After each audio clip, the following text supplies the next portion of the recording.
Students, हम last video में carbohydrate के जनरल ओवरव्यू के बारे में बात कर रहे थे और आज का हमारा लेक्चर है मोनोसैकराइड्स और ओलिगोसैकराइड्स।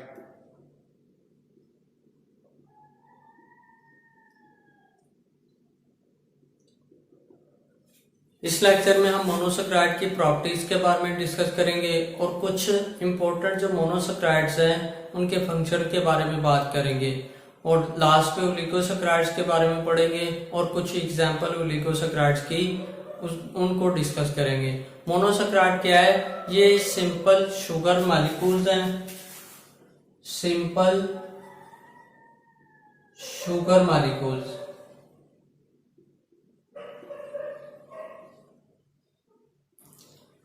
मोनोसैकराइड क्या है कि सिंपल शुगर कार्बोहाइड्रेटेड मॉलिक्यूल्स हैं और ये स्वीट इन टेस्ट होते हैं, वाटर में सोल्यूबल होते हैं और इनको मजीद हाइड्रोलाइज नहीं कर सकते। हाइड्रोलाइसिस क्या है कि वाटर को यूज करते हुए हम किसी लार्जर मॉलिक्यूल को सिंपलर मॉलिक्यूल में चेंज करते हैं या उसकी ब्रेक डाउन करते हैं। कैन नॉट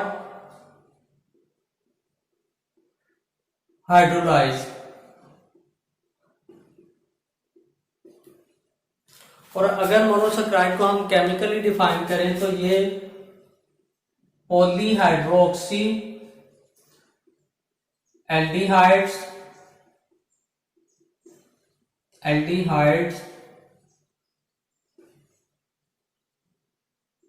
और कीटोन्स हैं। एल्डिहाइड ऐसे मॉलिक्यूल है जिसमें अल्डो ग्रुप पाया जाए और कीटोनिक मॉलिक्यूल या कीटोन्स ऐसे मॉलिक्यूल हैं जिनमें कीटोनिक ग्रुप पाया जाए। और इन दोनों ग्रुप को समझने के लिए हम ट्राइओज की एग्जांपल लेते हैं। एल्डो ग्रुप ऐसा है कि जब कार्बन एटम ऑक्सीजन के साथ डबल बॉन्ड बनाए, कार्बन नंबर 1 ऑक्सीजन के साथ डबल बॉन्ड बनाए तो उसे हम एल्डिहाइड या एल्डो ग्रुप बोलते हैं। कार्बन नंबर 1 ऑक्सीजन के साथ डबल बॉन्ड बनाए।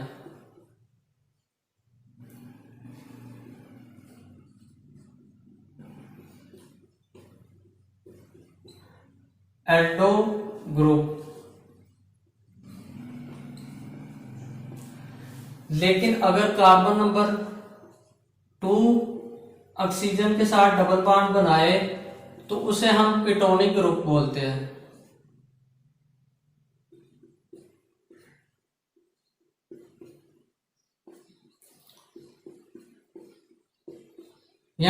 और जो कीटोनिक ग्रुप पर मुश्तमिल मॉलिक्यूल है उनको हम कीटोन्स कहते हैं। नेक्स्ट पे है कि मोनोसैकराइड में जो कार्बन नंबर है वो 3 to 7 तक वेरी करते हैं। 3 to 7 कार्बन एटम्स।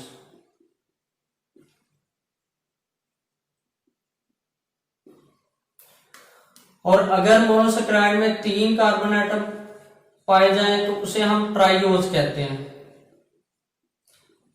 ट्राइओज क्या है कि ये इंटरमीडिएट प्रोडक्ट है फोटोसिंथेसिस में और रिस्पायरेशन में। Intermediate product. और अगर मोनोसैकराइड 4 कार्बन एटम पर मुश्तमिल हो तो उसे हम टेट्रोजिक कहते हैं। टेट्रोजिक बैक्टीरिया में पाया जाता है और ये नेचुरली रेयर है, मतलब कम मिकदार में पाया जाता है। उसके बाद अगर मोनोसैकराइड 5 कार्बन एटम पर मुश्तमिल हो तो उसे हम पेंटोजिक कहते हैं, जिसमें राइबोज है। और अगर मोनोसैकराइड 6 कार्बन एटम पर मुश्तमिल हो तो उसे हम हेक्सोजिक कहते हैं,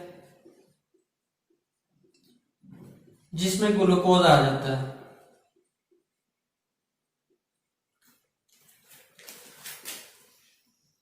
नेक्स्ट पे है ग्लूकोज।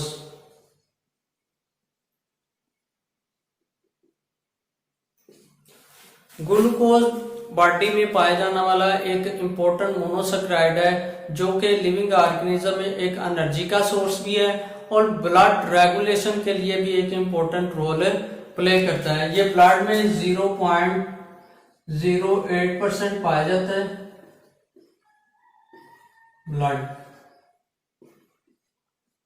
और ग्लूकोज को हम नॉर्मली फ्रूट से हासिल करते हैं, ग्रेप्स, डेट्स और फिग्स। फिग्स अंजीर को कहते हैं।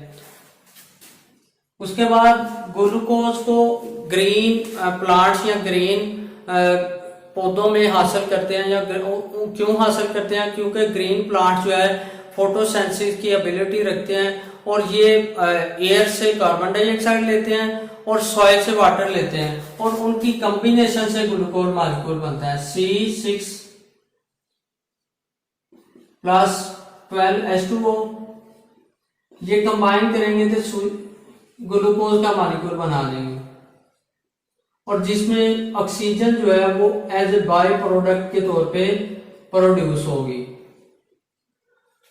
और इस रिएक्शन में जो सिंपलर मॉलिक्यूल मिलके कॉम्प्लेक्स मॉलिक्यूल बना रहे हैं, और इसलिए हम ये कह सकते हैं कि ये एनाबॉलिक प्रोसेस है। और एनाबॉलिक प्रोसेस में हमने पढ़ा हुआ है कि इसमें एनर्जी रिक्वायर होती है, और इसलिए ग्लूकोज के मॉलिक्यूल को बनाने के लिए 717 किलो कैलोरीज एनर्जी रिक्वायर होती है 10 ग्राम ग्लूकोज की फॉर्मेशन के लिए।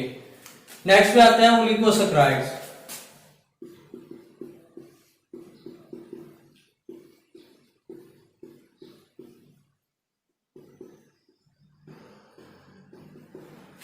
जब दो या दो से ज्यादा मोनोसैकराइड आपस में कंबाइन होंगे with the help of glycosidic bond, तो ये मिलके ओलिगोसैकराइड्स बना देंगे। और ओलिगोसैकराइड क्या है कि ये लिविंग ऑर्गेनिज्म में एक इम्पोर्टेंट रोल प्ले करते हैं ब्लड की रेगुलेशन के लिए या एक्स्ट्रा सेलुलर मैट्रिक्स की मेंटेनेंस के लिए।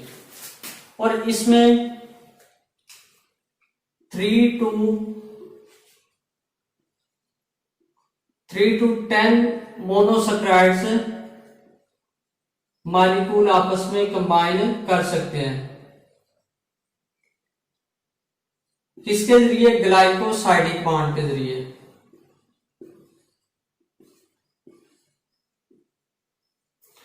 और ओलिगोसैकराइड में जो इंपॉर्टेंट कार्बोहाइड्रेट मॉलिक्यूल है वो है सेक्रोज।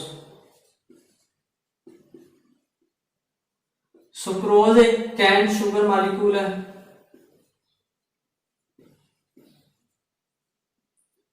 और ये ग्लूकोज और फ्रक्टोज मोनोसैकराइड की कॉम्बिनेशन से बनता है। ग्लूकोज और फ्रक्टोज दोनों रिड्यूसिंग शुगर हैं,